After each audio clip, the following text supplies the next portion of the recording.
Hey, who doesn't like a cold beer every now and then? We all have our favorites. There's ales, stouts, lagers, porters. Now the latest craze is ready-to-drink cocktails and seltzers. How do you make sense of it all? Well, it's a good thing we have the gurus from Ketchup Brothers to sort it all out. Sit back, relax, eavesdrop for a bit as we talk about the latest beers, seltzers, cocktails, and the best local events that need to be on your calendar. You ready?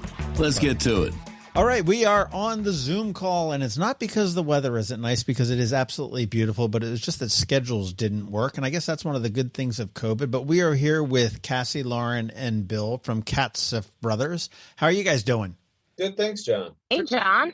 I tell you, yesterday, Governor Hogan sort of set us all free. The state of emergency is officially ending, so that's some good things for in the COVID front. Anyhow, as things get back to normal, I mean, I've been really nice spring to be able to see everybody get outside and be a little bit less puckered up about, quick, I need to cross the street and avoid you at all costs and everything else. So it's really nice to get back into the swing of things, and certainly we're looking to do it too as well. The restaurants, they're having a tough time hiring. They can't keep up with the people. And so I don't know whether that's a good thing or a bad thing, but it's, we need to get out there again and start our lives.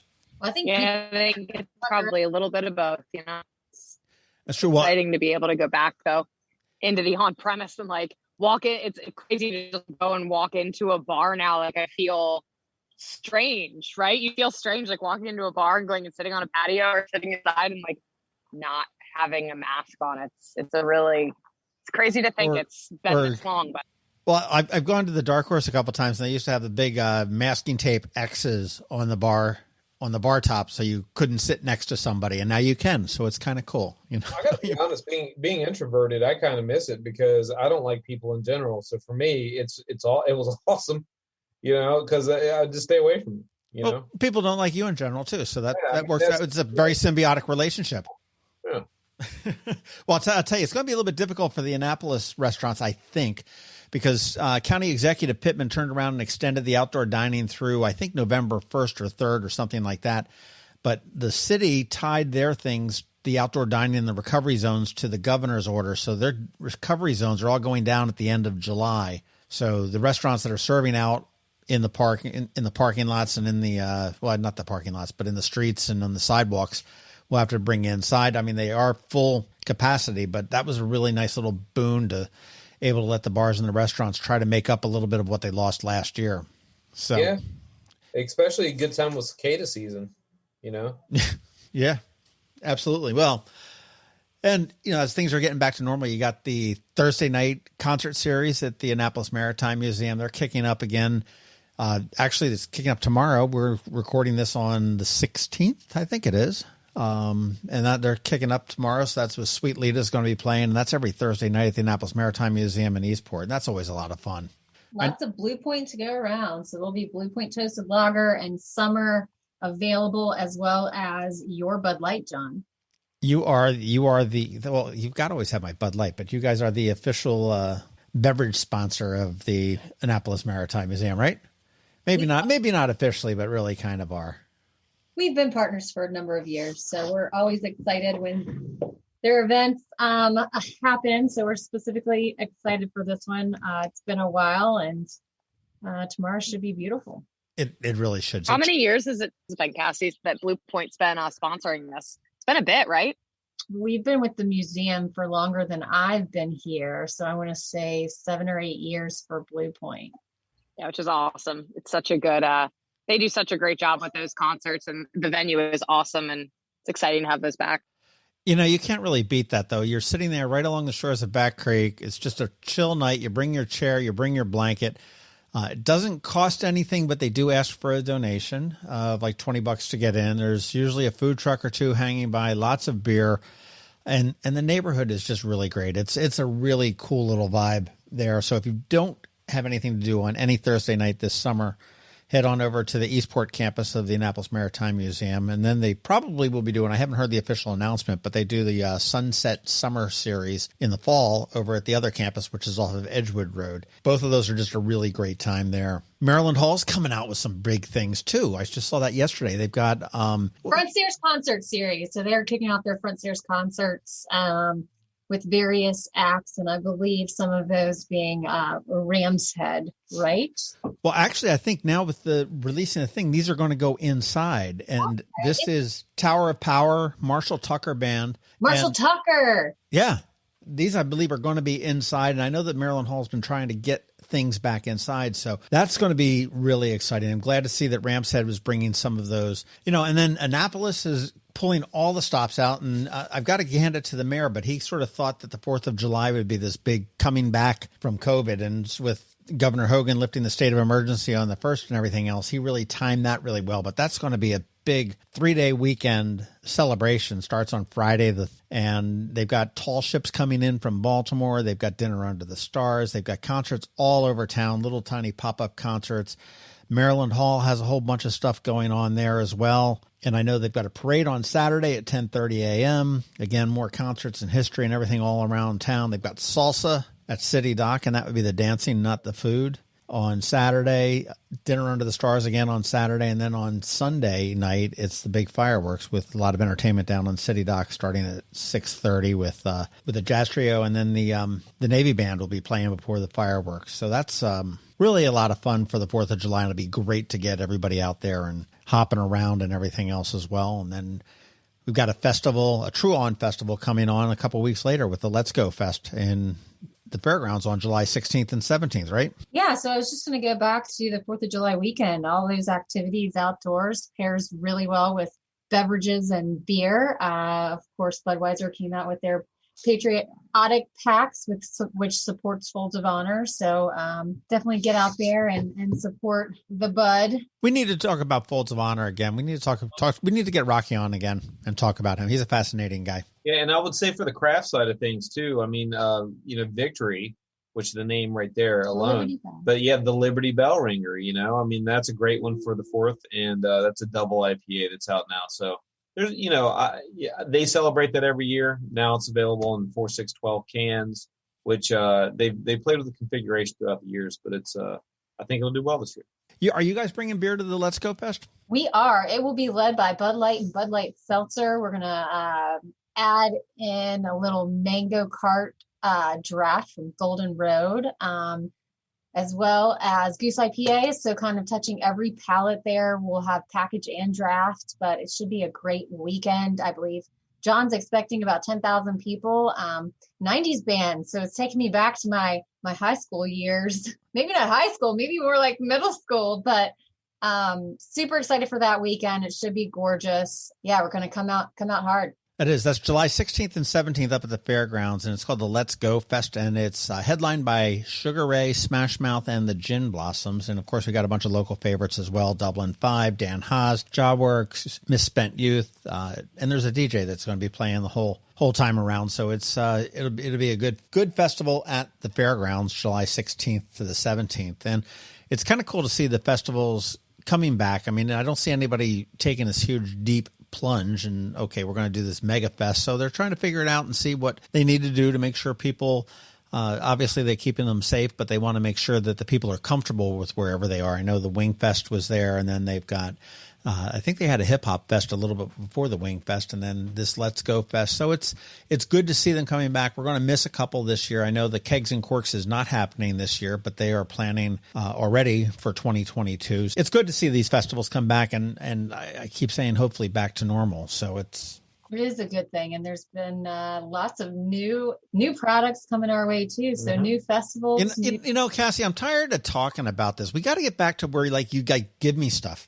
Like, give me beer to taste, as opposed to having to talk about it and tease me on here. We know you like old beer, so old skunky beer that's been sitting in my refrigerator for years. Well, and I think sometimes some of the newer fun products come in and out so quickly that it's sometimes hard for us to even get our hands on. I just got a text message literally from a friend of mine showing me the Bud Light Seltzer Retro Summer Pack. With the limeade. Wait a minute. How can they do a retro Bud Light Seltzer? Yeah, it looks amazing. I'm like, man, I need to try those. I haven't even tried them. Mm-hmm. I mean, Bud Light Seltzer is not old enough to even be retro. Well, how does that happen? There's so much out there, man. So I would say this from Trogs, they have their raspberry lime tart, which is a sour goza. doing pretty well right now. We have the Nimble Giant that just came out from them, which is a double IPA. There's just so much to talk about. They have Victory just came out with the new Wave Seltzer 12. It's a mix pack of 12 cans. Wow. Bold Rock has a lemonade porch pack. They have a lemonade seltzer variety pack. So, I mean, we could keep going down for another 30 minutes. But, yeah, a lot of innovation, a lot of good stuff coming out from all the craft brands, too. You know? Well, I know last summer the smashes from Devil's Backbone were the drink of the year, I guess it was. It was the Orange Smash and whatnot. In the summer before that, it was Natter Days, I think. But what is the drink for 21? That's a hard one, man. I would say anything from the Cutwater RTDs are just un fuego. They're anything RTD, anything seltzer. Agreed. We just got a new RTD in-house called the Island District, which we have 2 flavors, which is a tequila and a vodka. The tequila is aloe water and honey, and the vodka is coconut water with guava and lime. So those are really interesting. 5% alcohol apiece. They're gluten-free. They're all natural. They contain electrolytes, so you can recover your thirst as you get hammered. Who's that from? That is from the Island District. So they're new. They're coming from up north in New Hampshire. I'm pretty sure. I think is where they come from. But yeah, pretty good stuff. Are you finding that there's a lot of new breweries and microbreweries and distilleries and stuff like that that are just popping up all over the country that are looking for distribution and stuff like that? Is that? Yes.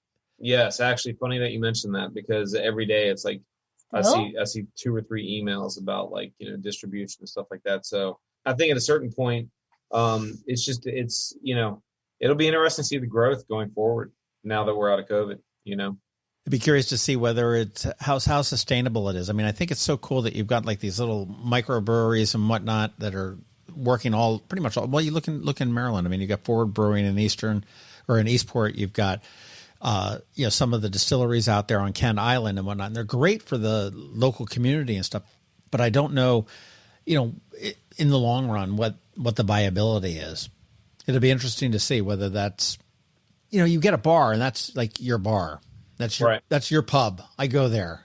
I don't know that I have a specific spirit or beverage. I hope that everybody can make it. But my mother-in-law, to kind of equate it, she was in town from Jersey, and to make it short, she goes, yeah, this little sandwich shop opened up the street from me. And she goes, it's okay. The sandwiches are okay. She goes, but they have like a little deli and they do like milk and stuff. And I said, okay. So I said, so you don't like the sandwiches? Do you ever go in there frequent and buy any milk or cheese? No. And I'm like, so it'll go out of business. Is that what you're saying? So, the point is that, yeah, it's great that we have all this stuff, but the frequency of how much people are going to them, I think is a big thing, And with saturation, obviously, that's a piece of the pie that, gets expanded. So it'll be interesting to see. Well, yeah, the secret is obviously getting the hook in the consumer that really likes the product. I mean, I would certainly think that Cutwater has done a hell of a job with the RTDs. I mean, they introduce a new one and it's like, oh yeah, I've got to try that, regardless of what it tastes like or what it what you think it may taste like or anything like that. Just because of your experience that you've had with Cutwater so far with their ready to drinks, you're out there saying, oh, I absolutely need to try that new whatever it may be. I think unequivocally they've done probably the best job with RTDs. I mean, they're in sports venues. They've really done a good job planting their brand, and better than anyone else I've seen. If anyone else wants to talk upon it, but I've seen them everywhere. Well, and speaking of sports venues, baseball is back. Yeah. Back. Well, not for the Orioles and Nats, but it's so I guess things are back to normal. They're playing. They're back for us anyways, sitting in the seats. I'm actually going to a game on Saturday. I'm so stoked to see a full stadium and kind of just get back in the groove there. So yeah, I'll be curious as how full it is now that things are really loosening up. I know they could go back to full capacity, but a lot of people were tough. I know minor leagues have started up again. I know the Bowie Bay Sox are going as well, and I haven't seen one of the games. I haven't seen baseball in 2 years, it seems. So I agree with you. I can't wait to get back into the stands and see whether it's minor league or major league. That'd be great. I will take a pano picture for you, John, and send it your way. I may hold you to that. So where is everybody as we wrap up? Where is everybody on the 4th? What are you doing? I'm going to be doing probably like the Annapolis thing and trying to see if I can get some parade pictures and some fun down on West Street and Main Street and everything else, and the fireworks, of course. And what I do is I try to always get good fireworks pictures, and I end up screwing it up because I don't know how to do it. But it makes me feel good. That's about it. What are you guys doing? Well, I'll be back at the ballpark actually for our Folds of Honor check presentation on July 3rd. So that'll be exciting again. And how come you guys never present checks to me? How come? Oh, I was going to say, we are doing the Folds of Honor presentation with Navy football come this fall for our CATSIF recipient. I don't know, John. What kind of check would you like? Yeah, I'll do you play hockey? print you one. The bigger the better. To be fine. Nobody's ever given me one of those giant, like 4 foot wide checks. Well, next time we wrap up, I'll give you a big. You take that to the bank and cash it. That's fine. Yeah, I can't wait. You mentioned Navy football. I can't wait till Navy football starts up again in the fall. Last year it was there, but it was just it was the season that wasn't, even though it was. And Chet sent out an email. Football is back this week, and beer in the stadium. So we're ready for that. And, whoa! Back up. What's that? I believe there's going to be beverages available in the stadium. I have been harping on that for years, saying that's a huge thing. That fantastic move. Good job. One day at a time. So we'll see how things unfold. But I think I'm going to be on the banks of the Chesapeake Bay watching the fireworks for the first time ever this year. So I'm excited for that. That's awesome. Very cool. Yeah. Bill, you're in Northern Virginia, right? I am. So what are you going to be doing? You watch the DC fireworks. They're supposed to be pretty spectacular. I usually stay, I'm pretty much a homebody these days. I'll probably be cooking something on the big green egg and just hanging out, and then watching other people play with fire. I will say though that the big checks nowadays, with mobile deposit, John, not a big deal. The only problem is your hand looks very small on the back of the check. You have to write it really big. Okay. That is true. Although that account number might not be printed on there, so I still don't think it'll be cash. I'm on the second floor. That is great. Oh, that just made my day. Oh my God. Oh wow. All right, Lauren, what are you doing? You going to just out play with your horses for 4th? No, not exactly a play with horses kind of holiday. Fireworks and horses don't mix so well. So we'll probably have some people over here and be on the grill and enjoying some Budweiser and, just having a good time. All right. Now here's a curious question. I don't know about all of you guys. What kind of grill type people? Bill, you said you're a green egg. So what goes in that green egg? Oh my God. So when I do it, I set up camp because it's a pain for me to get it started. So what I do is I grill so much that I save a lot of it. So I'll do a brisket, I'll do ribs, I'll do like a pork shoulder. I'll do like 5 or 6 different things at once.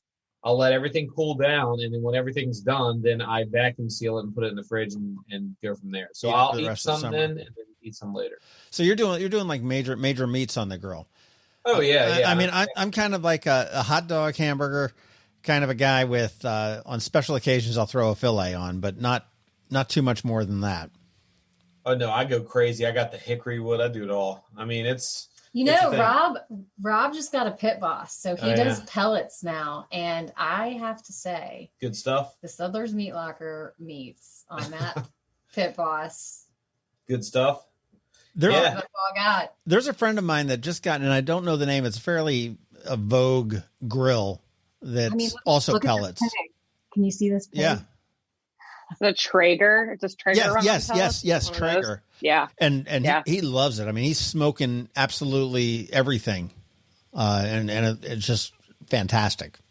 I'll tell you, the only difference between like a normal smoker and an egg or like a Kamado, they're called a Kamado style, is that the way that it works is that it kind of circulates itself. So you would have to be really trying to mess up your barbecue to overcook something in an egg, the way that it works. It's pretty awesome. So that's the only thing I would say about it. Otherwise, it's overpriced. And if you do get an egg, if anyone ever uses an egg, you got to make sure to get that one thing. It's called an egg conveyor or whatever it is. But basically what it does, it makes it where it's not direct heat. So it basically takes the heat source out and makes it like a convection oven. Okay, very cool. Yeah. So what's on your grill, Lauren? We do a little bit of everything. We, the hot dogs and hamburgers, but one of the things I learned from my dad years ago was like a beer butt chicken. So we do a lot of those. We put the little chicken on the rack and stick the beer up. Yeah. That's we stuff. We do a lot of that. Up the bottoms behind. Mm-hmm. Yeah, we do a lot of that. We'll do some steaks. We do a little bit of everything. And we live near my parents, and my parents have, my dad's got a ridiculous smoker that he basically spends his entire summer attached to. So I'm sure there'll be some things coming from them too. So it should be interesting. Corn on the grill, that's hard to beat. Yeah, I don't do that. I love it, but I don't do that. I'm afraid I screw it up. Corn on the grill? Pretty hard to screw up, John. I'm pretty sure you could figure it out. It's pretty hard to screw up. John, at the end of the day, it turns into popcorn. Come on, dude. Yeah, that's true. Yeah, what's that's true. the worst that happens? Yeah. You end up with movie theater popcorn on your grill. True. So, all right. Well, we are going to wrap it up, but have a great 4th if we don't see each other prior to then. Hopefully I will see you around before then. And if not, I guess the next definite time that we may get together will be the Let's Go Fest on the 16th and the 17th up at the fairgrounds. And probably we'll be doing this again in July prior to that. So have a great weekend. Have a great Father's Day. If are you? No, there's no fathers there, are there? No, it's just me. Rob's a dad. Yeah, Papa Rob. Yeah, I know, but he's not here. Nobody knows who Rob is. I mean, I know who Rob is, and Cassie and we all know who Rob is, but bless his heart, he says the same thing. Nobody knows. Nobody knows who I am. Guys, have a wonderful 4th of July, and we will catch up with you next time. Sounds awesome. Great. Thanks, John. Thanks, John. This Ian Annapolis Bonus podcast has been brought to you by Ketsif Brothers, the area's largest beer distributor. Please check them out at thegreatestbeers.com. Oh, and don't forget to check out IronAnnapolis.net for all your local news, opinions, and events.